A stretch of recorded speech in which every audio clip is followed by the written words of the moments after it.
New art supply smell, very addicting.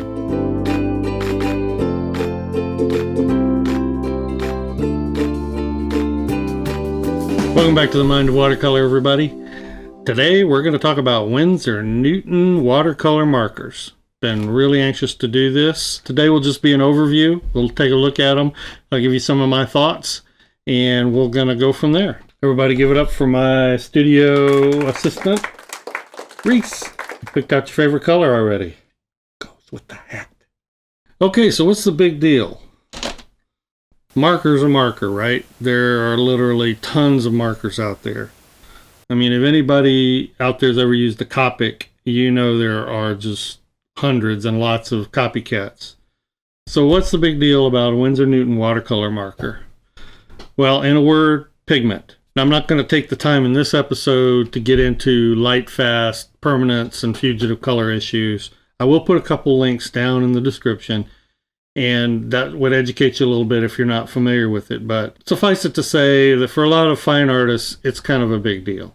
For other artists, it's kind of not a big deal at all. Me, I know that I'm going to do artwork that I hope will be worthy of putting on someone's wall, or might get framed and put on my own wall. So I don't want to be thinking about permanence and lightfast issues, especially if I ever do a commission for someone. Until you've put something on the wall and watch those colors fade, you're never going to care, maybe. It's up to you. I'm not saying you really need to be concerned about lightfast issues. If you aren't, fine, but at least educate yourself about them. Me, I don't want two sets of art supplies. I want everything I use to be the same, whether it's just a sketch or is something that's a finished exhibition piece. I want to be using the same supplies for both. That's why this is a big deal. Now, as far as I know, there's only one other pigmented watercolor marker on the market. I think that's the Lighfast Aqua marker. However, I've never been a marker guy myself, and I was really never enticed to try until Winsor Newton came out with some, and they're really supporting these to the fine artist market. If I'm going to trust a brand to bring me beautiful artist level, rich pigmented colors, I'm going to trust Winsor Newton over someone like Lighfast. I've always been very jealous of crafters because they have a ton of watercolor markers out there, like the Tim Holtz line, all dye-based, so permanence issues are an issue for me, and I would not use them. So if you're in the same boat, this is a product worth trying. Okay, so let's take a quick look at them here. If you're not at all familiar, it's a pretty standard marker. Has a bullet nib, fine point nib on one end, a brush tip on the other. Has a common pigment barrel so that both ends share the same. Now this is the set of 12 that I bought. In addition, I went and kind of hand-picked another 12, so I have 24 here. And I think that's a good way to go. The entire line is 36 markers, colors. But in looking at the color chart, there's a lot of redundancy. So you probably can easily get by with 24 like this if you want a full, what I would call a full set. There are some choices you'll probably want to make. If you compare them to like Copic, if you're a Copic user, Copic has over 300 colors if you have all of them.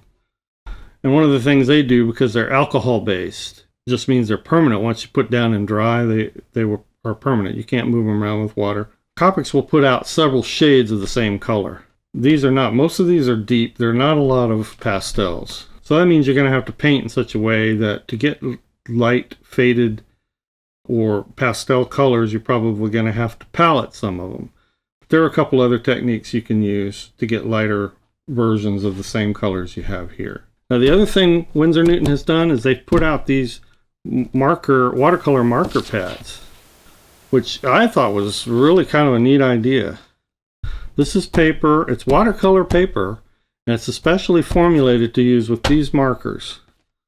They've used a lot of sizing, so colors lift easily. I've done a swatch card on this paper just to try it out. It does produce very bright, vivid colors. It's a bright white paper. The color moves and acts very well on there. It does seem to lift very well. I did some tests on Arch, and you don't get quite as much lifting action as you do here. This is not a real expensive paper. It's not handmade or mold made. It's a machine made paper. It's not 100% cotton or rag. It is a cellulose based paper. However, it's archival. It's 100% acid free. Likely there's going to be some trade-offs in using this over something like Arch. Cotton papers, they give you a more even wetness, and a lot of times papers like Arch will give you a little more workability.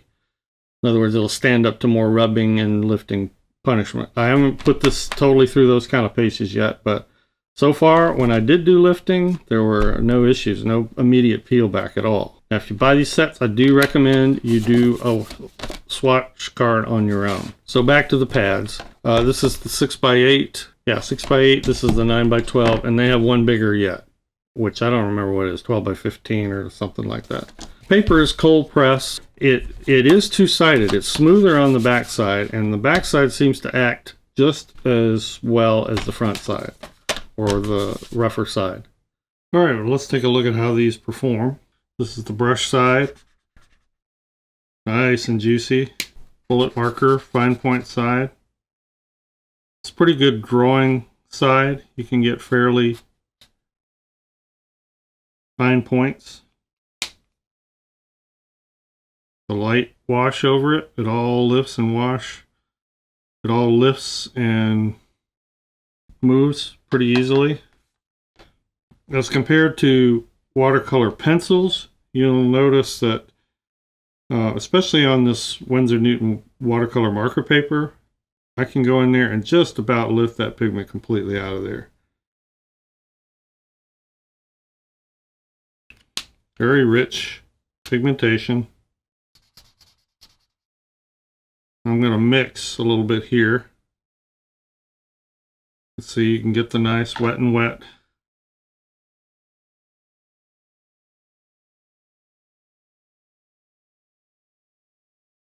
Go with the third and the primary.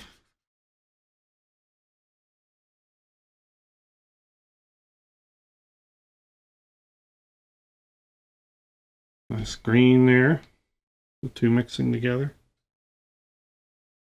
One of the things I thought was interesting and a neat possibility with these is drawing with the marker wet into wet. If you're doing a sky or something,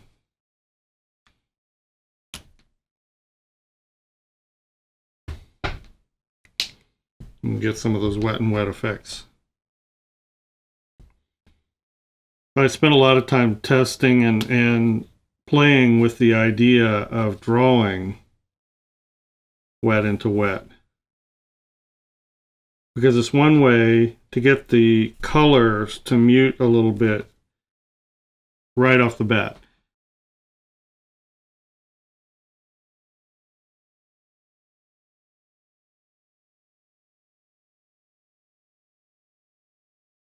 Now that's still got water from the previous application. By the way, if you get these wet, the water will absorb up into the nib a little bit and dilute the color. Doesn't hurt the marker though. You just basically paint it out until the intense color comes out again.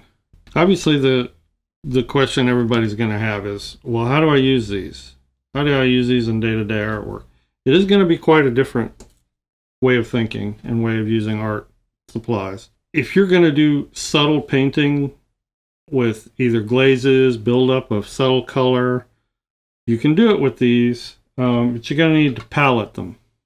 And they're very easy to palette. I have a little plastic, real small little plastic flat palette. Something like that works. You can use a very small porcelain dish. You can get a smaller one than this. Get out the brush tip because it gives you the most color.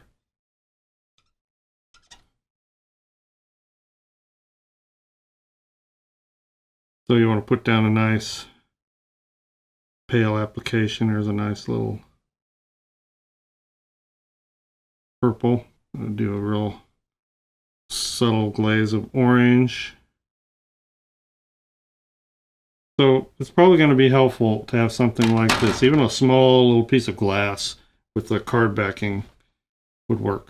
So hopefully that will answer some of the questions that you might have had about these, whether you want to buy them or not. Put a question down there in the comments. I'll see if I can answer it. This does not go a long ways towards telling you how to use them. It's a very flexible medium, but at the same time very different. As time goes on, I'm going to do some projects where I actually use these, and you can see how I use them. Stay tuned for those, and maybe those will help out. Thanks, guys. Appreciate you tuning in today. If this was a help to you, I hope you liked the video, and you can subscribe if you want to see more of this kind of content. And we will see you next time.